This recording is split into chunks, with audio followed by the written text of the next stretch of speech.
G'day and welcome back to the Early Crow for 2025, episode 62, brought to you by Makita. Right now, get amazing bonuses for selected Makita XGT 40V and 80V max kits and combos. Limited time only. Visit makita.com.au for details. Makita XGT. More intelligent, more efficient, more power, more Makita. Hey, Rat, how are you? How's the break been, my man? Mate, been great. Nice to have a break from this as well, to be honest. Battling away. Thanks for that. It's nice. Couple of few things up in the background. Nah, not talking to you boys. I mean, we've spoken flat stick anyway, but yeah, nice to have a break and feeling a bit energetic to get back into this. I'm looking forward to it. Paps, how are you? Good, mate. I'm really keen. 2025, big year for the Crow. 2024 was a good year, but bigger and better this year, I reckon. Agreed. P-Rat, what sort of haircut is that? Is that fresh today? Sort of like that is short and sharp. Yeah, thanks for noticing on Saturday, mate. But no, it's not. It was a Thursday job. Oh, that's right. I was just too busy minding your fucking kids while you did whatever you wanted on Saturday, wasn't it? Yeah, that's right. Oh, much appreciated, mate. Yeah, good to see you on Saturday too, Dicko. Thanks, mate. It was enjoyable. Saturday. It was very hot. It was. It was cooking on course at Flemington, but for it was two sort of hairier men. It comes with its challenges. Werribee, which was an outstanding day, we could dress appropriately and hydrate, fairly. Responsibilities of kids, 4 degrees, suit, tie, it was tough. It was tough. Is the summer, do you need a jacket there or not? In the members you do, I think, and then you can take it off in the members. But Dan Bowman walked up to us straight away and goes, "Boys, it's off-season. What are you wearing?" And he's in a nice linen shirt, runners, training winners. Shorts, training winners. What a win that horse was. Pity Dan couldn't get to do it on Melbourne Cup Day as well.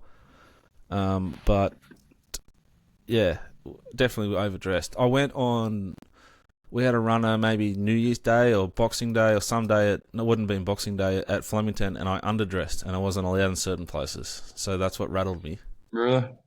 Yeah. Also, I got dressed, and you wouldn't believe it, I'm a little bit impulsive, and I was sort of half dressed, and I was like, "Do you guys want to come?" And they said yes.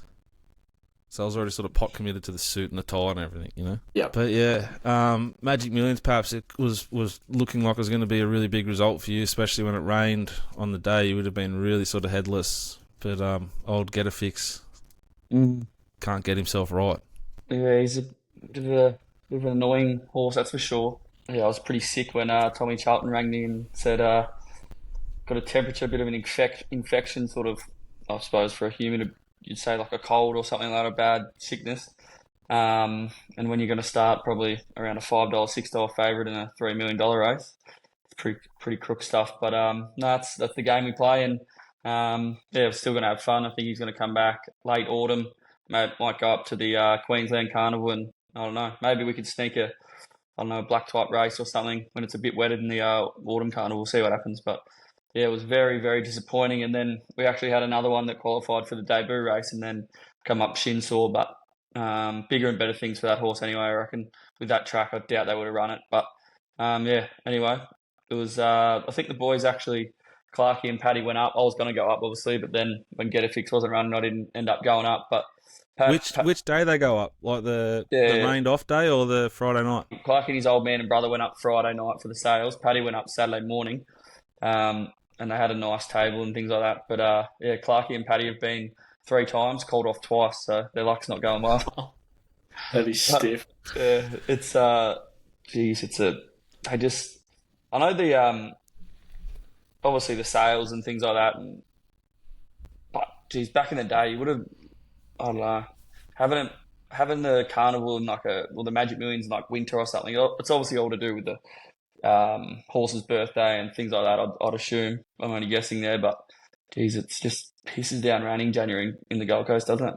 It caps off like the sales week. I think the success of the night meeting though will change things. I think it'll be a Saturday night meeting moving forward. It'll be, if I was a betting man, I'd say it's going to be Saturday night from now on, or like a twilight Saturday into the night meeting. I think that would have happened anyway. I think that's why they put the lights in. I reckon it'll be interesting though. With, I don't know who, it might have been Gareth saying that the Big Bash have got the rights though, or something. So something to do with, because Channel 7 is Channel 7 Racing, and they would have a deal with the Magic Millions and things like that. I don't know if they'll be able to, but I'd totally be for the Magic Millions night racing, especially because the heat as well. Like, geez, it gets hot. Like, it's either pissing down rain or 40 degrees. You can't win there. Yeah, the goal. I love the place, but you're right. Like, you get up, if you're eastern states, except for Queensland, you get up there every day. You wake up about 5:30 because it's it's behind, and from like 5:30 till 8:30, it's just like unbelievably perfect. Yeah, and then from about 7:30 at night for an hour and a half, it's really nice. Yeah, but the middle of the day, it's too fucking hot and it's steamy and it's sticky. So I think it's a better result for the punters and for the race goers if it's a twilight to night meeting. But I bet what you're saying is right, that the deal would be Channel 7 signed a deal to give them main channel coverage for their feature meeting, and they've done the same deal with the Big Bash. Yeah. So maybe they can put their heads together and figure it out. But how could you cut into the Big Bash or like do it together when they're bowling the ball every sort of 30 seconds? You could surely give Big Bash a night off for one night. They play it every bloody night, but I think they've already shortened that fixture though, so I reckon they've got it into a sweet spot. I actually reckon it's been pretty good this year, only 10 games, but I reckon surely it'll just come down to turnover. They'll have a look at the turnover and how much people are bet, because that's what the race clubs make money off, that and the broadcasting deal. And if they're made, but Channel 7 doesn't make money off. Channel 7 makes money off ads. They don't care about turnover, so you're not going to get the same ad revenue from a Saturday main channel meeting as you are from a 7-2, 7-8 on a Friday night. Yeah, it's an interesting one. The sales though, geez, that just seems to have more people feeding out more money. It's 3. What was that Colt go for? 3.2. It's obviously a rich Japanese man, but geez, I think all the other horses, they were going for pretty high as well, weren't they, Dicko? The average sort of price, what would that be? You reckon? The average stayed about the same as the year before. Yeah. The clearance rate dropped like 10%. The market's weaker than it was, but the right horses, the big horses, those people are immune to cost of living and interest rates, and they're super, super wealthy human beings, and they're also in teams now. So, like, the rich people are all, like, combining their forces to take on the Yulongs and the Godolphins and these sort of operations. So I think Coolmore sort of do their own thing, but they have partners. But there's the Newgate partnership. James Harron joined up with the guy that owns Aquas. So, like, if there's a nice colt, they went hard. And then that American bloke was bobbing up on line too. Resolute Racing. Well, didn't he flew over and then flew back or something, is that right? And then he started buying them online. Is that what I heard? I don't know, but I would love to watch the vision of him. Like, what time would it have been? Is he like behaving himself? Is he? True. You know what I mean? Like, the time difference over there. 4 a.m, he's going, one more. He bought a shitload of horses. Yeah. The market was weaker though, so the opportunities were there if you're like ready for them and you're sharp enough. I think that we've struck nice blows, but time will tell. But the clearance rate is an indication that the people selling, vendors, weren't getting what they expected to get more often than they have been in the past. So that would indicate the market's sort of weak. It's a big test now for, like, there's a Karaka sale. It starts in a week or so in New Zealand. Then there's the Classic sale up in Sydney. That was that time I came up and I think me and Croc whacked you and forgotten his name, young footballer. Who was it? Oh yeah, Jakey, yeah, that's where Paps on like the 4th hole got his phone out and started videoing me because I was having a bad morning and I hit like a hybrid rescue off the side of a hill onto a green about 240 metres. Croc and I pantsed him that day. That was that time. It was this time last year. So it'll be interesting how the market goes as the sale year rolls on, because then you've still got Inglis Premier in Melbourne, Adelaide Magic Millions, then you got Easter Inglis, the biggest sale normally, but there's only about 400 lots versus 1,000 lots on the Gold Coast. So it's an interesting time for Bloodstock as as I had a good chat about it with now dear friends and friends of Tom's, Sue and Matt. What people? Yeah, the Ridgies. The Ridgies had a few stories about T. Papley, Pratty. Well, can any of them be shared on a podcast, or do we have to leave them off? Just that I sort of mentioned some of his like little tanny throwing that he's done on the golf course. He'll get the phone out when he's feeling good, and then the phone goes right away when he's feeling sour, and that they mentioned that the younger brother might be a lot worse. That was the mail I got.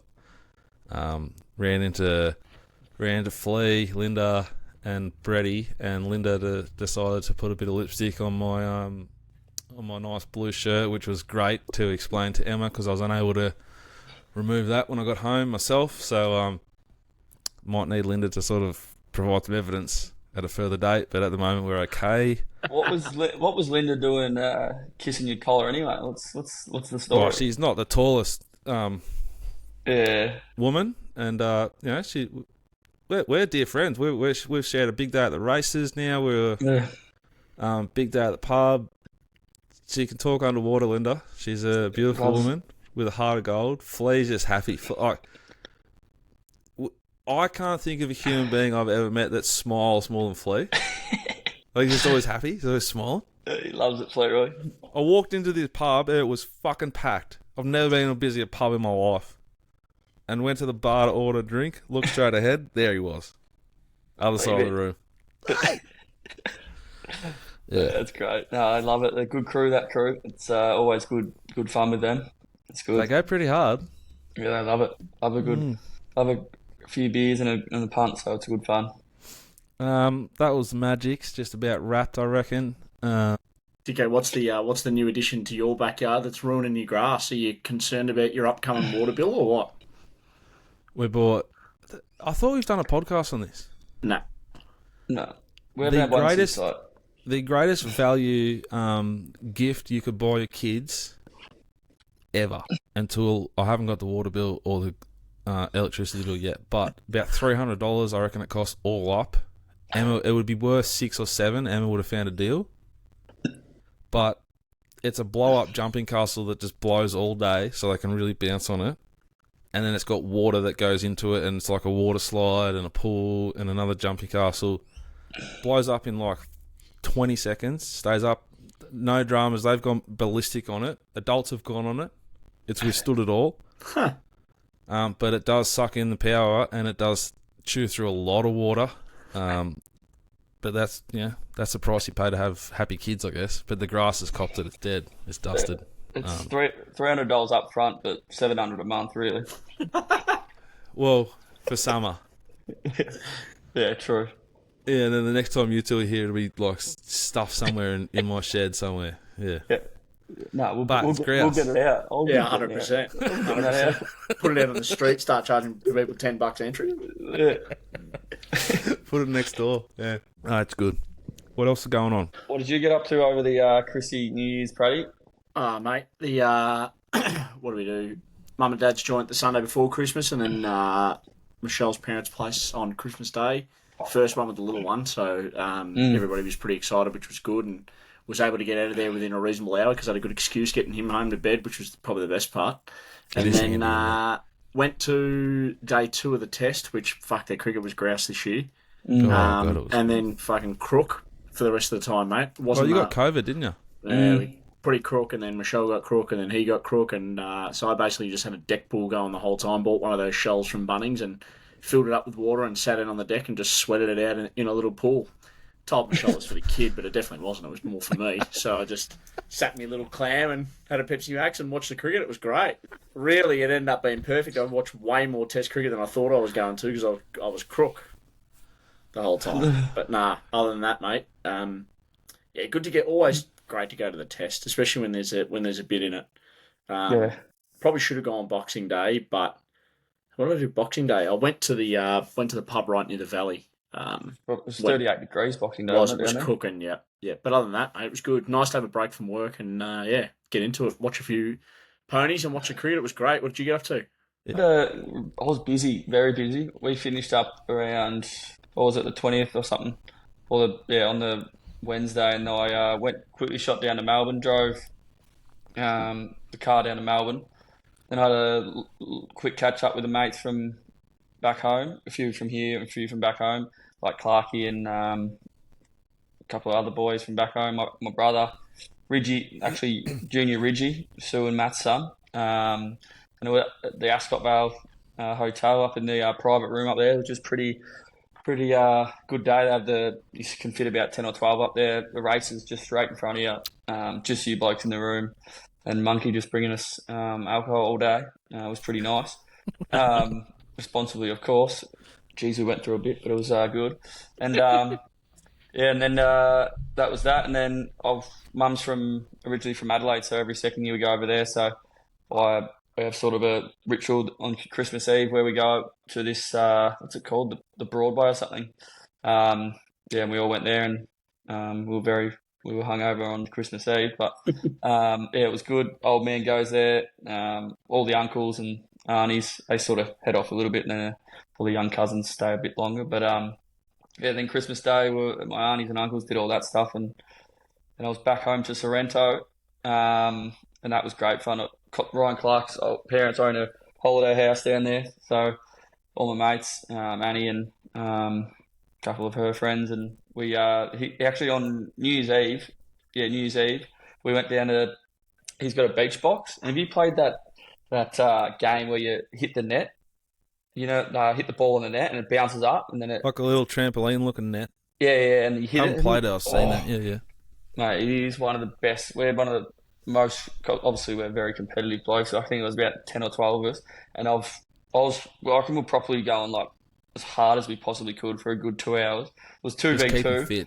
Yeah, 2v2, and we were hammering it. And then there'd be one person umpire, and he'd have different rules each time. So like it might be like you play it or no rims, not allowed to hit the rim. And yeah, we were playing for a good 2 hours and having a few quiet beers down there, and that was about it. And I was back home to Sydney on the 4th, I think. Actually, went and seen the wedding venue as well, so I got locked in that away. So that was ticked off that box as well. Did you get to the cricket? Yeah, and then the cricket. Oh no, you did get. Yeah. Then I got back, and that was some high quality intellectual analysis that you provided there with Errol. I lobbed on the Gold Coast, put my golf bag and my backpack down, turned TV on just to settle myself after the big travel, and there he was. Front and center. He was. Yeah, it's good. Just hope for a good game. Hopefully see a few sixes. The best was, I don't know if you listen to Paps, but you got a roast on the grade cricketer as well, which was the best part. Did you? Yeah. It wasn't a roast. They were just like, of course, Channel 7 front and centre, there's two AFL footballers. We just can't get away from it. It was good. That's good. That's something to be very proud of, to get a mention. 100%. That's the great podcast. Like that. Yeah, is that it. is great. They're like flying, those blokes, aren't they? But yeah, it was a great day. It looked to me like you were really trying to play the V, like don't play anything you don't have to, sort of stuff. If you know what I'm saying. What, in the interview? Yeah, like if he provides one outside off stump, bit wide, just don't try and nibble at that. Yeah, well, Errol, you just don't know, like Errol, because Errol's there. There's two in the interview. You just don't know whether to just go for it or not. But JB is good. He's my favourite. But and he knows I like to have a good time. So yeah, it was good. It's good the cricket. I don't reckon you can go many places and then get a beer at 10 o'clock in the morning. The SCG test is. I haven't been to Adelaide. I've been to MCG, the Boxing Day test. The SCG test is the best by a mile. It's almost good when it rains because you don't care about the cricket. I've been to like days of the cricket at SCG and not even gone into the ground. Like I spent the whole day at the Olympic. You know the Olympic across the road? Like the whole fucking day. Yeah. One day I spent the whole day there with Mardo, who's on Sky Racing. Yeah. Just me and Mardo the whole day. He does 12-man voices. Oh, shit. Yeah. You two would have been two pieces. Oh, it was fucking the best day of my life. Yeah. That's great. It's that was about 15 years ago. There wasn't a seat in the house that day. It was fully sold out. It was unbelievable. I wish it went for a bit longer just to sort of really get the heart going. But so you could roll in like a 2020 on the back of it. They just won. Got stumps. Yeah, we won That stumps. We're going to a bit of music, and in 25 minutes, the Stars are playing the Sixers, guys. Yeah, they'd love that on the same deck. That'd be great. Would have been a good 2020 on that SCG deck. Wowee.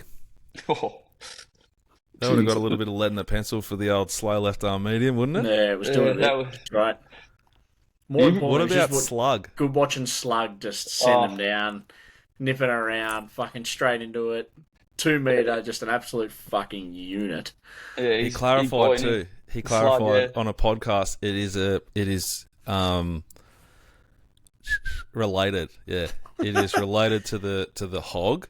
Yeah. Apparently, he used to operate without undies a little bit when he was coming in to a net session, and the older boys said, "Hey mate, can you strap that thing in? Because I keep seeing it when you're rolling in." Yeah, he didn't used to wear jocks or something. Yeah. It was quite the debut from Slug. His first innings was like enormous Proper. in the context of that series. Yeah. He's like, you couldn't have started much better, could you? It's a shame that unless you were there or unless you're into it as we are, like, people will just forget about that innings, and that genuinely made us win that test match. Like, Plus his first innings bowling, I don't think he took a wicket. I think he had 1 or 2 drop catches. Yep. But he kept it fucking tight.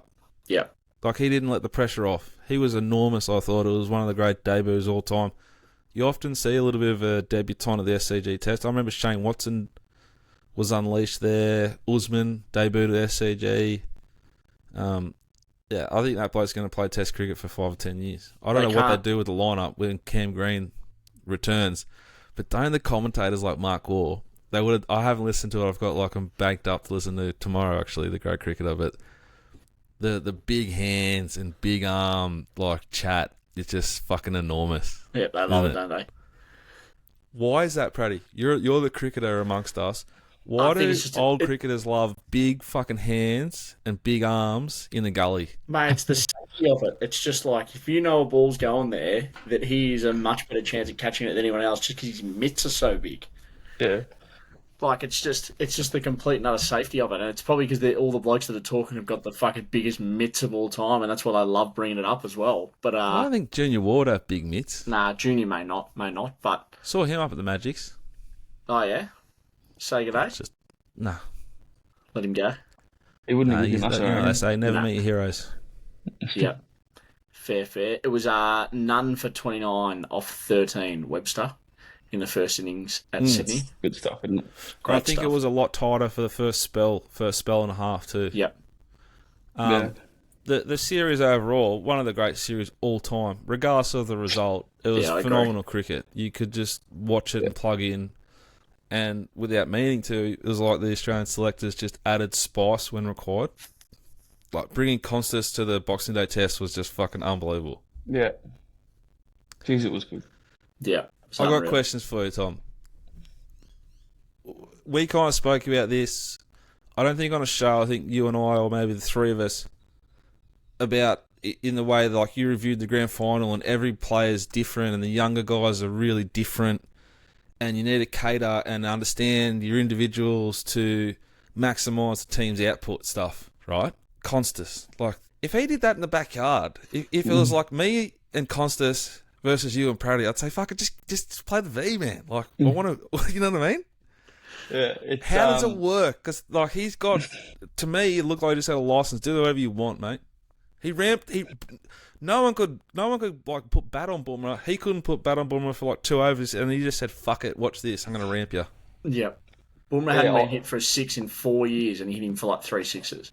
Yeah, I'd just love to know what the messaging was. Because every sort of one of his coaches said that he doesn't he's not like that. He's got the ramp shot, yes, but his solid defense is some of the best solid defenses you'll see. So I don't either that first innings got away from him, or that he kept wanting to just slog it and sort of keep that really aggressive approach, or he's been told by Cummins and McDonald to get after their bowlers and put them off their game because Boomer's obviously unsettling the other batsmen and the other bowlers are unsettling them. So I don't know. It'd be interesting to see if it was messaging to go out there and play the shots he was playing, or it was just him being him. You can see he's a competitor, which is good. I think. Yeah, he's got a bit of you about him. Like he's a little like fucking shit stirrer, isn't he? Like my theory is with young players that come into the team, you'd rather have a bit of spunk, and a bit of, I don't know, bit of go about him. Yeah, like you can't really say, you know what I'm saying? Trying to a bit of go about you, than not having a bit of go and trying to push them to have a go, because it's not natural to them. You can always pull it back, and I think that's what they'll do to Constas. They'll pull him back a little bit, but they also let him go, and that's what I think is so great about the young players these days. You can let them go and always pull them back, but it's very hard to push them because it's not natural for them. And when it's natural for you, it makes it a lot easier to pull them back. To put it in context of him batting like that, his first class strike rate is only 54. So one in every 2 balls he's making a run. That's what I'm saying. I was saying to my brother, I couldn't good on him, let him go, let him play the ways he plays. He's like, he doesn't usually play like this. And I was like, oh, fucking hell, there you go. I thought the innings was underestimated in its intelligence. He tried to play conventional cricket, and he couldn't get near the ball. Yep. He tried to block 4 balls in the first over that missed his bat by a significant amount. So then he would have gone, well, fuck, this isn't working. What have I got to lose? And when he changed it once and missed, it gave the bowler something else to look at. And then when he achieved it slightly, it changed his lens. Yeah. Which freed up Usman. Like the flow-ons from his bravery, but I think intelligence, was enormous. It was. Do you think they play him in Sri Lanka?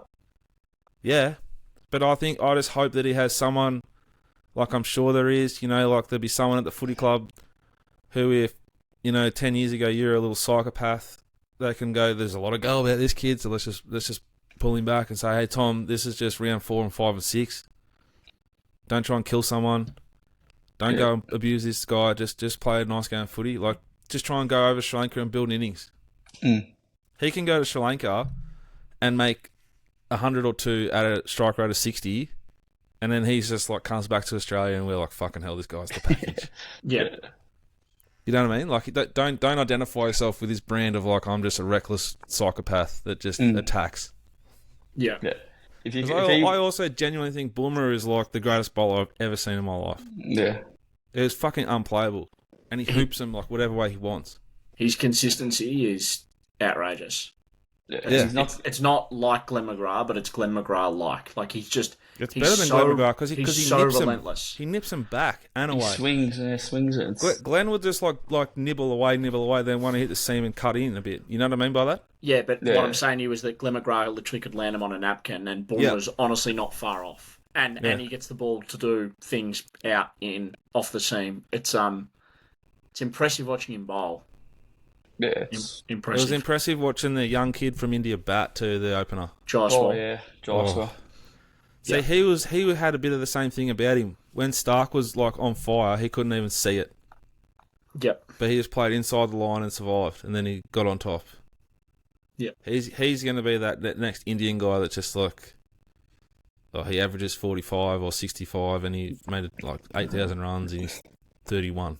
Yeah. He's had 36 innings, already made 10 50s, 400s, and averaging 53. As an opener.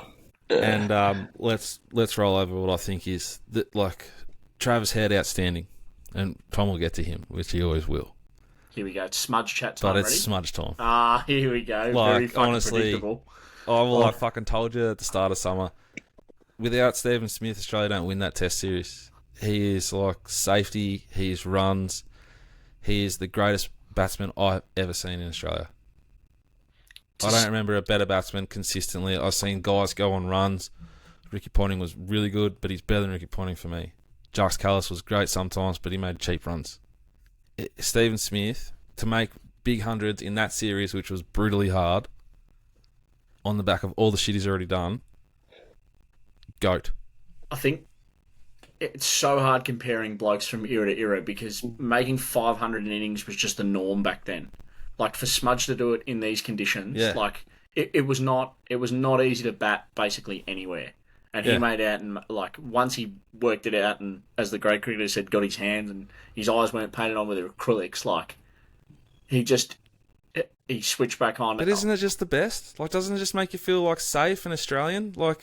You got Kerry O'Keefe talking about him full face, straight drive. He's back. He's on. Like that summer, cheeky beer before midday. Oh.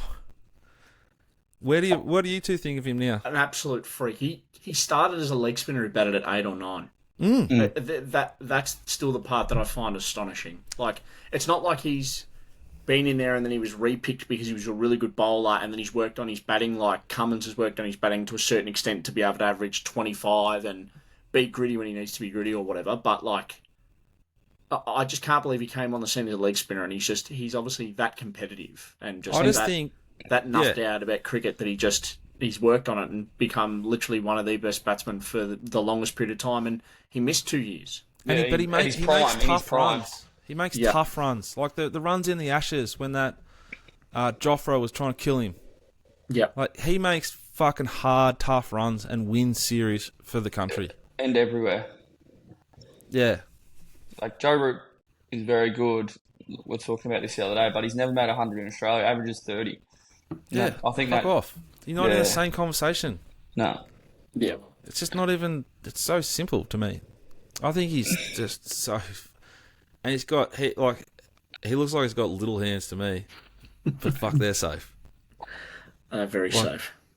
Ugh. He's a freak. Stephen Smith. It's to think of some of the cricketers that I've watched in my lifetime, like just genuine freaks at what they do is crazy. Whether it's blokes like Brett Lee who can bowl 160 kilometres an hour, like Jacques Callis doing it both. You've got like blokes like Glenn McGrath and like Shane Warne. I was there for his 700th of the G. Like that was off its head. But yeah, it was Shane Warne's the same thing. Shane Warne took like when Australia lost. It might have been 2005. They lost the Ashes series over there. Shane Warne took 46 wickets. Yeah, some number like that. Like he took tough wickets. Yeah. And just watching a bloke like Smudge, who's just done it completely different to anyone else. Like, just completely different. They say don't play cover drives with your bat and pad as far apart. Like, you could drive a double-decker bus through the gap between his bat and his pad, and he just does it his way. Yeah. He's missed 2 years for like saying it's utterly ridiculous. Like, how the fuck did he's the only bloke that knew that was happening? And we were the only team that does it, apparently, even though, we've had to make the pitches a lot different since we stopped doing it everywhere. I just can't imagine you could pick that thing up and not notice something was done to it. But he missed 2 years in his prime, and then he opened for a year. Yeah, and he's not an opener. Like he's, and he still averages 58 or 56 or whatever it is. It's outrageous.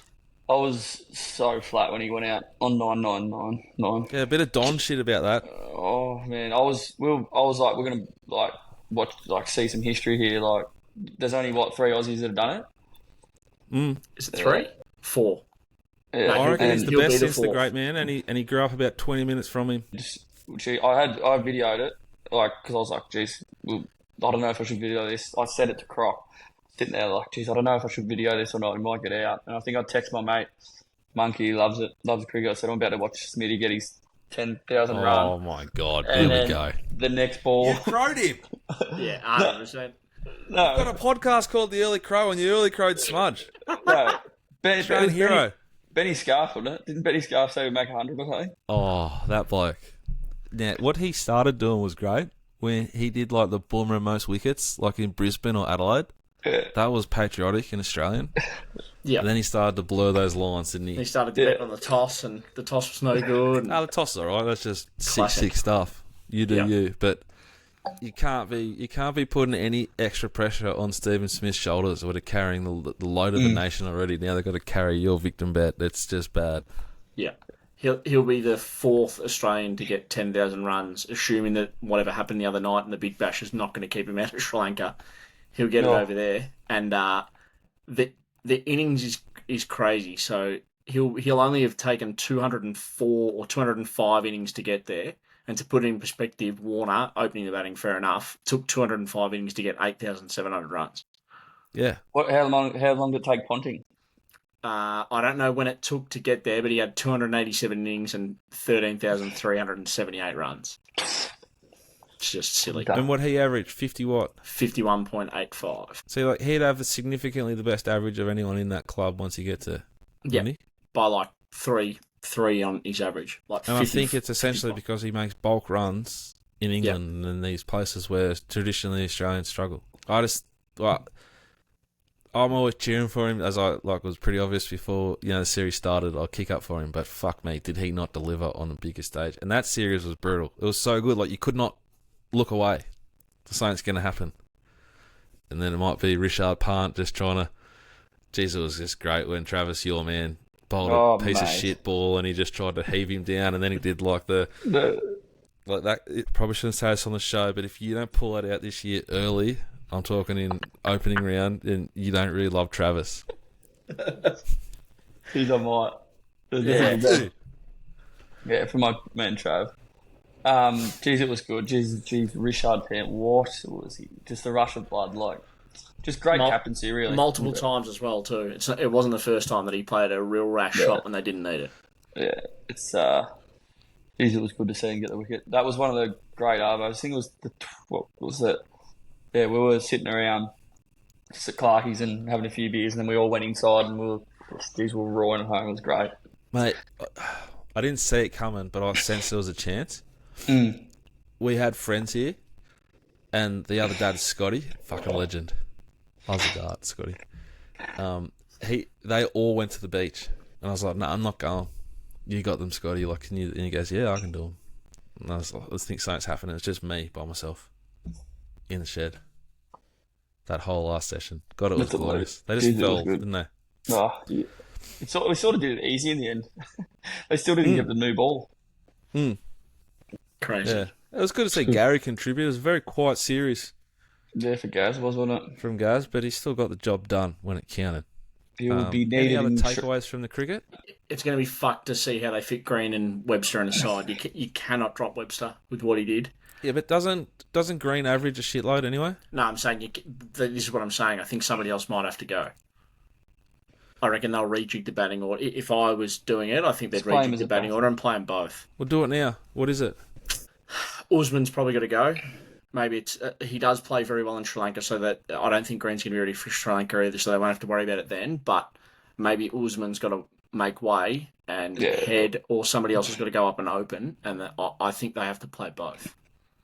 Yeah, well, I think Uzi would definitely go on Australian summer. Yeah, I agree. What was that? Sorry, Dicko? Why couldn't Marnus open? He essentially did half the series. Yeah. Marn ended up becoming all right a little bit late. You were thinking it might have been all over after the first couple of games. He stood up pretty well, I thought, Marn, considering the amount of pressure he was under. Actually, that's something I was going to say about Smith before as well.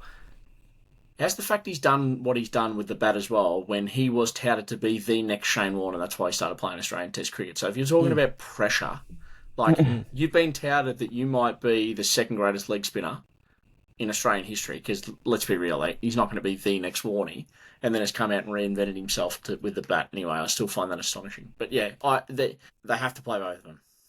They just have to. I think it's Usman's next, but then it's going to be Marnus, unless Steve Smith retires. You're not dropping Travis Head. No. Then who else? There's no one else. I thought there was talks that Chavi was going to open in Sri Lanka. Maybe it's Trav to open in Sri Lanka then, and then is he going to open with Uz? Imagine Travis Head and Sam Constas opening. Basically, they walk out. All you do if you want to make money at home, punters, is lay the draw. Check the weather first. No, they're going to be too far, or they're going to be like none for 200. I was thinking they might have, because is McSweeney going over? I think he's been left out. I'll look it up while you blokes talk. But yeah, I was thinking, I don't know who was saying it, but maybe Head open with Uzi and then McSweeney take Head spot down the order where he'd usually bat for South Australia. Sorry, yeah, McSweeney is in the squad. Yep. So where's Constas? Constas won't play. If Constas didn't play, because I heard Travis Head was going to open.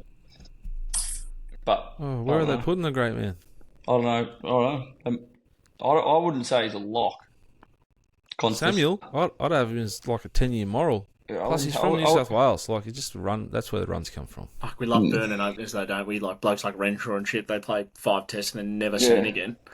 Remember when Renshaw might have been in Sri Lanka, India? He almost shat himself because he had the runs. Yep, I do remember that.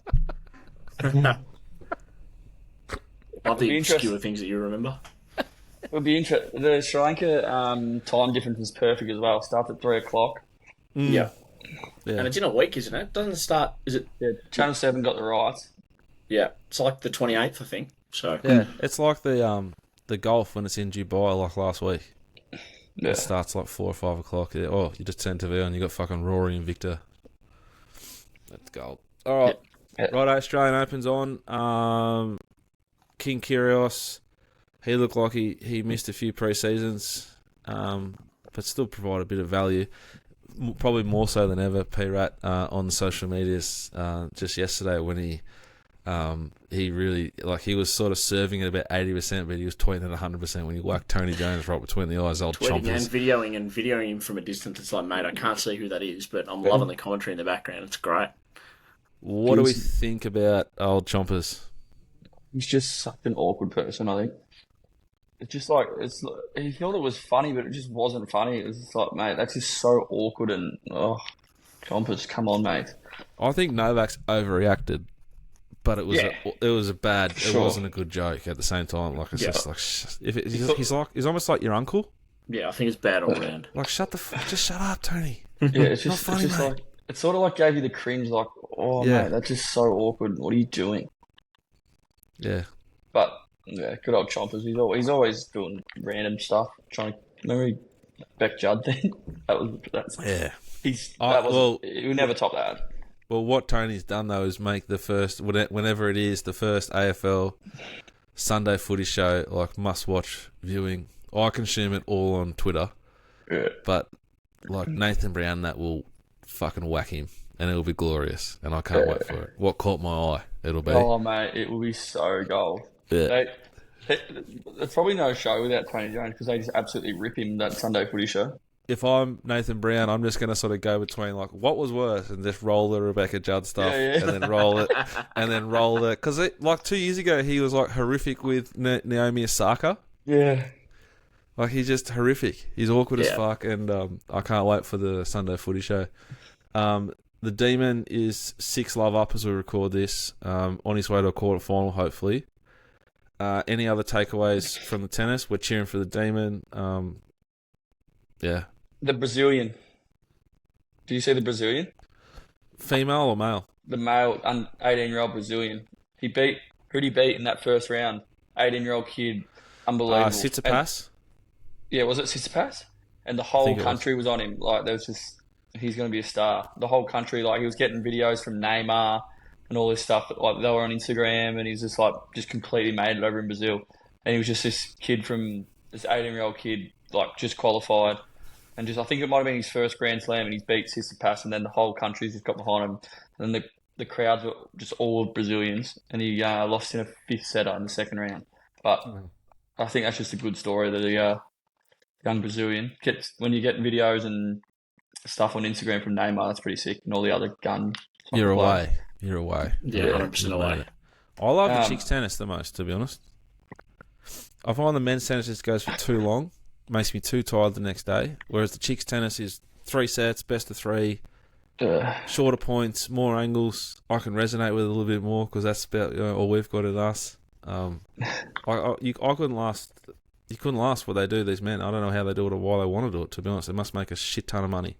I love the angles in the chicks tennis. I love there's more serve volley, there's more structure, there's way more variance. Like if they, my favourite thing in tennis, me and Punts used to do this, men and women, is in play, lay the fuck out of the bloke or the girl who had 3 break points the previous game and didn't capitalise, and then lay them the next game.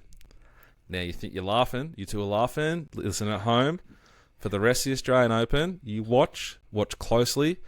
The guy or the girl that'll have the 2 or 3 break points, fail to capitalise, then has to go and serve, they get broke more often than not. Is that? Are you guessing that, or have you got? We used to do it all the time. It doesn't happen every time, but it happens. There's an angle. Shit. Jazzy McInerney actually had one of his greatest bets of all time, but it was un-Australian. Like, I've never seen it before. He's backed, speaking of un-Australian, we'll get to it in a second. Yeah. He's backed against Kokonakis when he's serving for the match at $3.80 or something, and he broke him, and then just didn't look back. The other bloke, what was his name? Oh, I don't know. But Um, Justin. and it's just it's absolute. I said, mate, I'm not backing him. He said, mate, back him. I'm not backing him, mate. It's un-Australian. He's like, mate, he's got a sore pec. If he breaks in here, he'll win. The And he was Crust. right. What a rip-up. But I adored the Cruss's work on the infomercial for Dubai or whatever it was on the Swans social media. Oh god, that was some great gear. And can I just say, on behalf of all Swans fans, this is not on behalf of Tom Papley. This is on behalf of all Swans fans, that I'm delighted to hear that our new coach has removed the neck beard operation and gone through a normal sort of facial thing. It wasn't working for you, Dean, and I'm glad you straightened that up. I think that's leadership from whoever it is, Tom, Callum Mills, whoever sort of nudged him in the right direction. It's actually funny. First meeting back, he goes, "Oh, Happy New Year. You might notice something." Everyone's like, what? And then he goes, "It's gone. It's gone." It was funny. Yeah, it was good. Yeah. So bad. Should we get into the footy, into the pre-season, mate? How have things been shaping up 2025, back into it? Yeah, it was good. It's Cox has been good. He's obviously there's no pressure at the moment, but it's brought a great enthusiasm and energy to the team and to training and meetings and things like that. Obviously, does it a little bit different to horse, which is it's good change up. What's something that he does differently I think that you can share? yeah, I think for me it's not as different, but I think as a naturally, I think because he's that younger generation, I think he's a lot more approachable than a horse, less intimidating.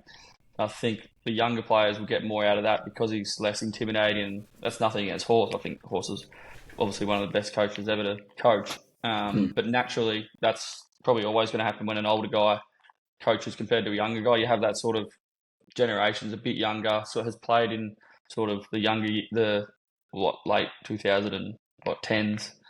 So that I think that resonates well with our young guys, like especially the 20-year-olds, 19, 20-year-olds. And then probably just some meetings a little bit shorter, like he's sort of a shorter but then has a few more, if you know what I mean, shorter, sharper, but might do it sort of Monday, Tuesday, Wednesday meeting. Just changed up a bit. He's good. Obviously won't go too much into the game plan stuff, but got some new things we're working on. But yeah, he's brought great energy, great change up. Obviously, like I said, there's nothing against Horse, but it's been a good change, and look forward to it. It's nothing against Horse. It's just the evolution of coaching. Exactly, yeah. I'm pretty sure I heard that like Jude Bolton, Nick Fosdyke, some of those blokes still have nightmares sometimes about Rodney Eade. I think it's with every sort of coach. They're all got their sort of pros and cons, I suppose you could say. But yeah, it's been really good. How's the ankle? How's the rig? How's the fitness? Are we treating? There's one thing I was thinking about with you, like with the horses that I'm like, think I'm training. Like I'd take a blood on the horse. I got a weight on the horse when it comes back from a spell, and I got a profile on the horse. Like last year it came back, and I sent it to the pre-trainer, and I got it in, and it weighed 504 kilos, and blah blah blah blah blah. I assume, I hope, I pray to God, Zeus, Allah, Bilbo, Mary Poppins, Ablett Senior and Junior, that the Swans have been doing that, and they've done that on you. Where are you at? Well, I actually got my skinnies done. Oh God. Probably 3 weeks after I got back in December, which was good because PB. Yeah, 38. The wrong way though, like. Yeah, good. 38, which is pretty good. If you're under 40, you're in top shape. And I haven't been. You are a medical marvel. Yeah, I'm lucky that I'm sort of like you either got this with the skin folds. You either like got good ones or you don't. Like Juzzy's skinny as hell, and he's just like he'd be 50. He's looking good though, the cross. Yeah, you just like I'm sort of lucky with that, which is good. But I haven't done my skinnies post Christmas, but I've been training for 2 weeks now, so I'm sure that any puppy fat or what I've had from Christmas from the Christmas lunches would be gone by now. But where's Lizard at? Is he like in the high 20s? No, see, Lizard would be like 50. Wow. Like, it's bizarre. I think, 45, 50. But like, like Joel and Marty, Heaney's like 35. They're all low. Like Millsy's real low. But yeah, I'm a bit skeptical on the skinnies. Like it, yeah, I don't know. Either. So am I now after hearing what you've done. But yeah. So fighting weights, that sort of stuff. Where are you at compared to last year and the previous years? You had the ankle, which was a setback. Where are we at? Yeah, I'm probably still building. Obviously, last year I was I was probably the fittest I've ever been last year in the pre-season. I'm still sort of slowly coming back into it from my ankle. So had a few hiccups before Christmas, but I'm back training fully with the team. We actually played an intra-club on Friday in the worst conditions I've ever played in. It was just atrocious. 50k winds, pissing down rain. It was the worst ever. Who thrives in that? Who thrives in that? No one. Gary Ablett wouldn't have thrived in that. It was just... Buddha Hocking would have. Mate, I'm telling you. We could kick one goal in like 30 minutes, and it was directly straight down the ground, 50k, and kick one goal, and it was wet. It was ridiculous. Like you couldn't take anything from it. But it was good to get amongst the boys and a bit of contact and competitive stuff. So we play again on Friday. They'll be a bit longer. Hopefully some nice weather and get right into it. Start to really ramp it up now. The pre-season. So I think we go an inch of clubs all the way through to February, and then we play the JLT and then into Hawthorn. So it's ramping right up. Not long now, 5 or 6 weeks, I think. Any trips away or like camps, or they're done? It's just all like SCG into the big Coliseum thing, all the shit and bells and whistles. Repeat. Yeah, pretty much. Yeah, we didn't have a camp this year, but we've got a break in a couple of weeks, a 4-day break to ourselves, but that's about it until round 0 against the Hawks, which will be unbelievable, I think. Golf game. Where's it at? Your golf game. Where's it at? I had 30 points the other day. Left plenty out there. Where at, Bonnie? Nah, coast. But I had 19 on the front, blew its half off on the back, and had 11 on the back. But I'm playing on Thursday. Bonnie Doon, get back to the home club. Hit hopefully 36. But I've drifted out though. Probably a bad time to play me. I had a 6 go out. I'm back to 10.5, I think.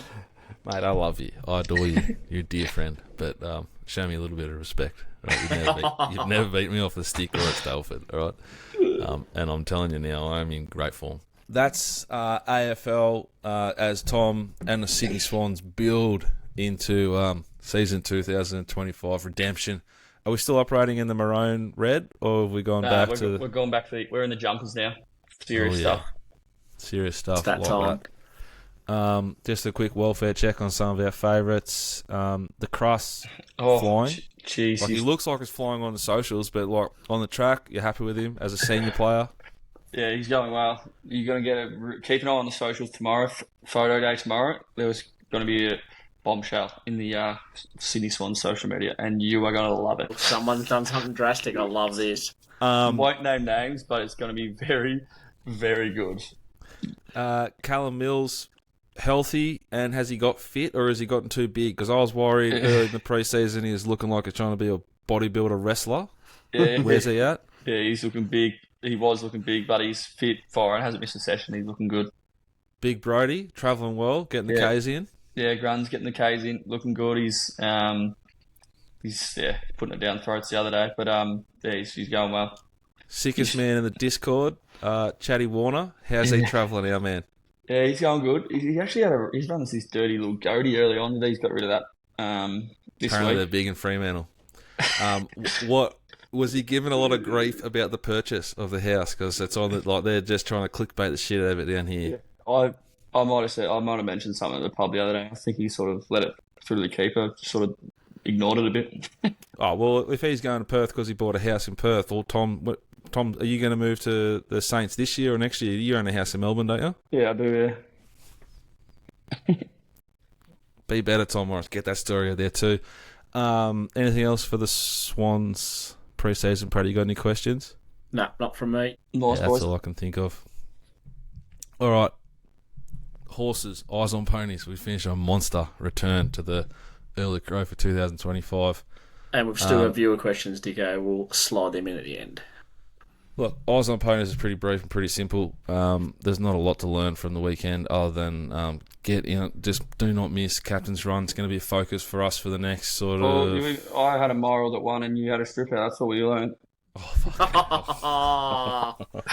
You haven't even given him the lob up, but he's taken it. He's bowled a beautiful length ball, and he's just fucking That's what Steve I Smith, front dog, his eyes are Fucking back. clip bang. that up. Clip that up. Yeah, Because this 100%. is coming from the bloke. I've put us under the same banner and carried him on my fucking shoulders for a year and a half. Oh, fucking spell me, mate. All right. I was very disappointed in myself on Saturday. It was the worst performance I've put on in a long time, and I'm hoping it'll be the worst performance I put on for the year. Nothing looked likely all day that we're on. Nothing. Manolo bling. That was it. And then it punctured. Well, I thought it was fucking home at one point, but anyway, we won't talk about Flemington. We'll talk about Rose Hill if you want. So Yeah. Polyglot and We had Polyglot and Midnight Opal. I never back Cigar Flick again. That it's been held up a couple of times, and now I know it's a definite cat. Just even had J-Mac on. J-Mac could have rode bloody Aldineri to a bloody Group 2 on the weekend, and just in general. Yeah, geez, I don't back Cigar Flick again if you're going to. It'd probably need a win now, but just a bit gutless for mine. But it was a good day at Rose Hill. You didn't want to be any worse than 4th or 5th at the 600. was that what you predicted? Yeah. I was actually predicting it to be heavy, and it was soft 7, so I sort of didn't really bet a couple of bets. Like Perfumus was really good.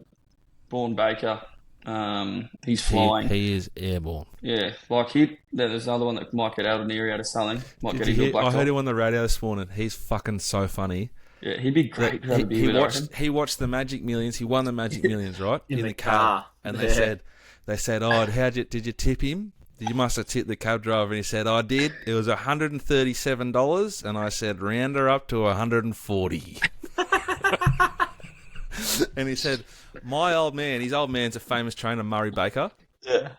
Trained heaps of great horses. He goes, the old man would have said, I'll take the $3.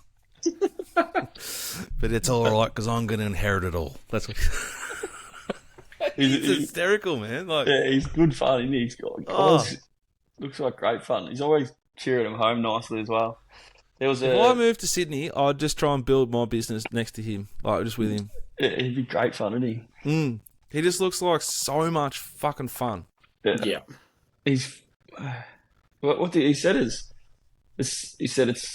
taken him a few years, but he's really the last sort of 6 months, you reckon? I reckon he's a perfect combination because he's going to get owners because he's thoroughly like entertaining and fun to be around. Yeah. He trained as a chemist, so he's got a deep understanding of like what you're allowed to give a horse and what benefits this is going to give a horse. So he can I'm not saying he goes outside the rules, but he knows the rules and he knows what he's doing so much better than everyone else in that regard. So you got a vet, but you've also got yourself because he's just super, super intelligent. He's he's flying. He was spending I'd say he would have averaged 120k on a horse 2 or 3 years ago. He'd be averaging 400 a horse now, this year's Magic. So you'd assume Bjorn's just going to keep going. Yeah. Cracking it in Sydney, which is a very hard place to crack it in. Yeah. His career strike rate 16.5. This current season he's going at 20, and his last 50 runners he's going at 30% strike rate. That's good. His place average is 41.5%, and at his last 50 he's going at 60%. What's the PAT at? Or is that PAT? Return on investment flat staking at SP for the last 50, he's going at 52.1%. So I've rolled through 200 lots of this week's English Digital. I haven't even opened his horses. I've just written no. I'm just not going to buy one off him. You know what I mean? Yeah. Yeah, I'm just too unbelievable. good at it. Perhaps Flemington, the thing that won the first that Gano wants to know why you didn't back at 34s. What's that for the slipper? Rose Hill. Yeah, at Rose Hill. Woden. Yeah, Woden. There's been a fair few questions about it. Is this horse the real deal, or is it too early to say? I've actually looked at this. Mate, it's Coolmore again. This time last year, they were all talking about Storm Boy. They weren't talking about it. They were all declaring it. Yeah, declaring it. So I think it's sprinted very, very nicely. Fastest everything off a slow tempo for the day. It is spruiked. I think J-Mac's been talking about it for a while as well. I think it's even going to go better on a faster tempo. Sort of sat back off midfield, 3 wide cover, and was soft over the line and still ran fastest everything. I think it was minus 10.5, something the last 600. Minus 10.1 all average. Yeah. Off a walk. But yeah, it does looks a very, very nice horse. It's early. Wait until the 2 Melbourne come in, I reckon. I think that's the first thing that sort of jumped off the page. Gano, it's funny. Gano tipped me at 37s on the 10th of November, and I was like, no wonder I've let that through the keeper. It's the last thing I wanted to do after the bloody Melbourne Cup. I would have been that hungover, the Melbourne Cup week. I was just let it through. And I texted him this morning saying, mate, where is the mail for Woden? And he's like, mate, I'm telling you, I reckon I've sent it to you. And I'm like, oh no, he would have if he said that. And he did on the 11th or 10th or 11th of November, 37s, having something on before it debuts. But it looks a very nice horse. I'd assume it starts favourite off what it's done. But unless something else just goes bang. But yeah, I wouldn't be diving in at the $6 though. Now, I'd agree. It's especially 2-year-olds like. Yeah, but it hasn't seen tempo. It's electrifying, but it hasn't seen tempo yet, and you want to know what happens when it does. You can't knock it though at the same time. You know what I'm saying? Like I'm not saying, no, I'm going to lay the horse. Yeah, that's right. Very, very it's an off-season race. Wait until it gets in a bit of pressure, and like it's come down the sweet spot lanes around the straight. It's got 3 wide cover and just brained them, but not against much. But yeah, it's at least we've got starting to talk about the slipper now, which is exciting. Good races coming up. Yep. Perfumist, I think it might be 5-6 runs in the prep, but it's just kept going through the grades. Braun might put it out for a little bit and come back for autumn. We'll know, see what happens. But that's gone through the grades nicely. Was on a fast tempo, ran a pretty good number up in speed. It was suited, but from the day. But I think the way Braun's going can keep improving. Storm Boy's debut was like 0.7 lengths better, like with a real black and white view of it. Yeah, I had to look at that as well. But I reckon you can't really compare it though until you see like that with the fast tempo though, eh? Yeah, they were similar tempos though. So Storm Boy's was 4.8 slow to the 600, and this horse's was the race was 5.1. He went 7.7, so it's only 3.5 lengths. You know. Well, yeah, that was where was that? Waterton is an 1100 meter soft 7 Rose Hill. He was an 1100 meter soft 6 Rose Hill. So it's something. He beat Traffic Warden that day. Oh yeah. I don't know. It's interesting. Yeah. Racing's just about to get good, isn't it? Yeah. Racing's just about to get hot and get warm, and we're starting to see some nice horses come back. Lovely horses trialling. Via Sestina and Jaya Wolf kicked off their campaigns, I think, this morning at the trials. Might have been this morning. Some very nice horses kicked off at Cranbourne this morning. It's a really exciting time of year for horses. And I can't wait to sort of get into it a little bit refreshed off the Gold Coast trip. As refreshed as I'm ever going to get. So I'm refreshed as fuck. Let's go. Keep an eye out for some future plays again. We'll see what we can land. Yeah.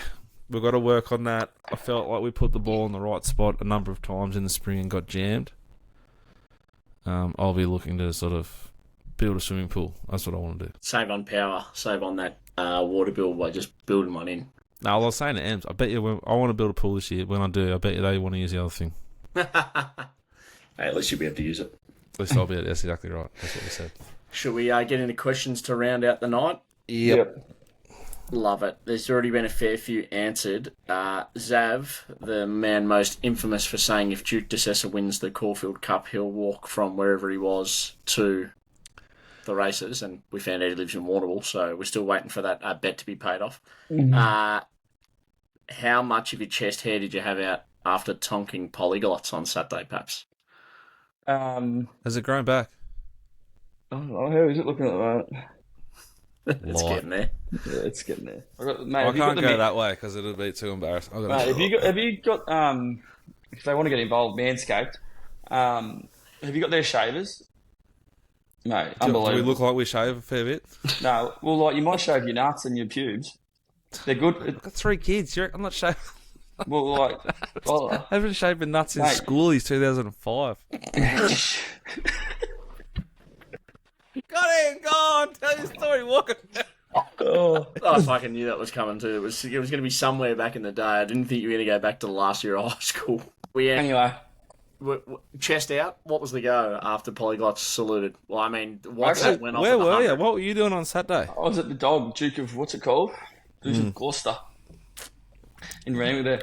Yeah, it was good. I obviously, it's a bit hard to sort of say, got one of you boys, but when you put your back into it, it was nice to, I think I got about $1.90 something with 5 minutes to go on Betfair. I was like, geez, I'm going to take that. And it jumped to $1.67 on Betfair.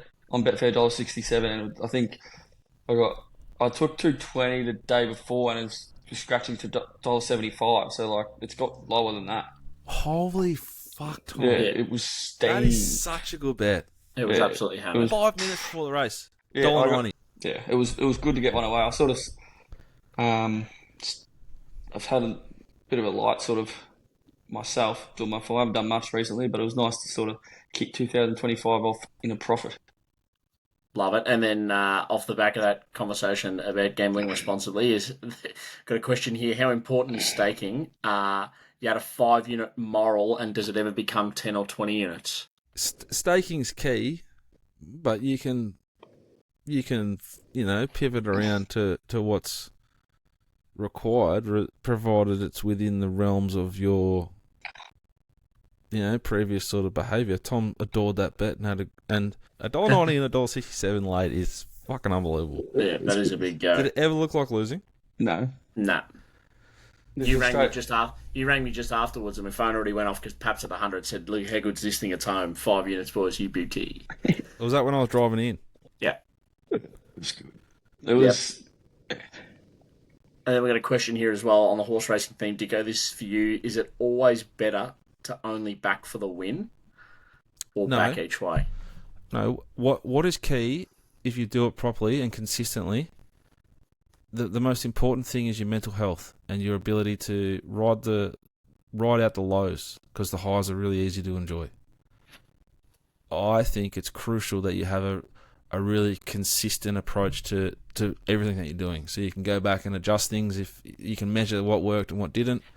But with your staking, I bet pretty consistently unit amounts. I might double them, sort of like what Tom was just talking about if I love a bet. But I only ever bet the win, and that's all I ever do, so I don't have to think about it. Oh, should I back this one each way? Oh, I didn't back that one, the place in it ran third. I might sook about it sometimes, but I'd never do it, so it doesn't matter.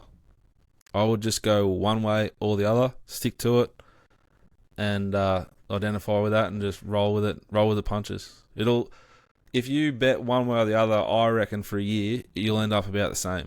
Yep, fair enough. On to this one will be directed at you. Perhaps when I start with you first, Dicko. Mine were Puma Kings. What was your favourite football boot of all time? This one's from AJ.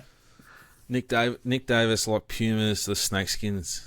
Yep. They were that good. They had like 4 pairs of them. Yep. I was a Puma King operator. They stayed genuinely clean, except for running in fucking mud puddles on the ground, getting it cold. But anyway, Paps, what's the go-to?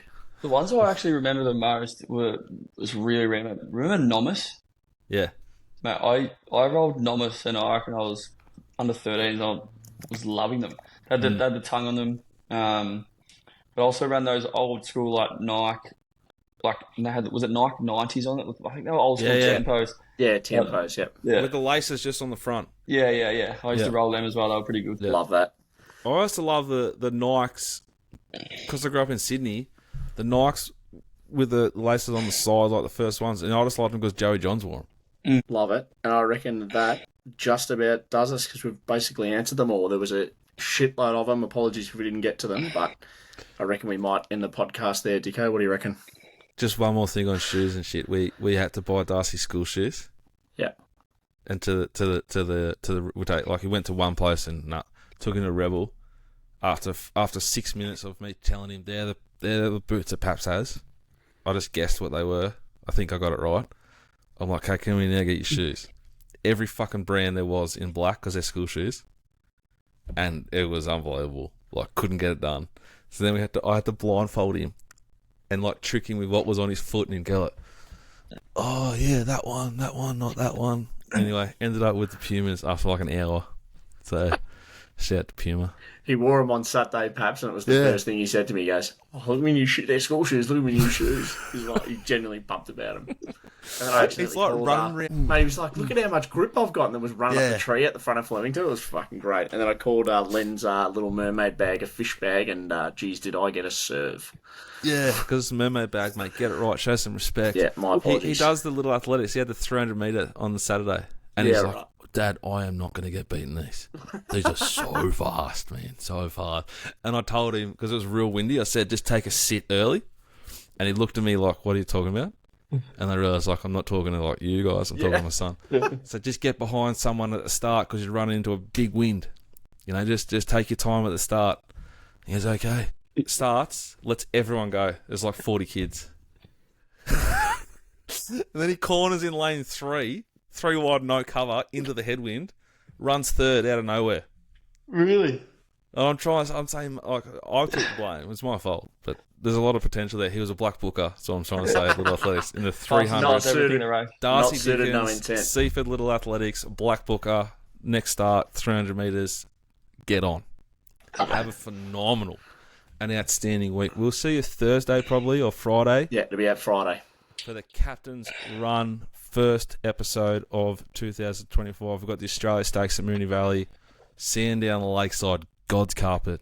Oh, yeah. Somewhere in Sydney, and plenty more. See you Thursday. Have a great week. Gamble responsibly. Use Makita if you're going to build stuff, and bye for now.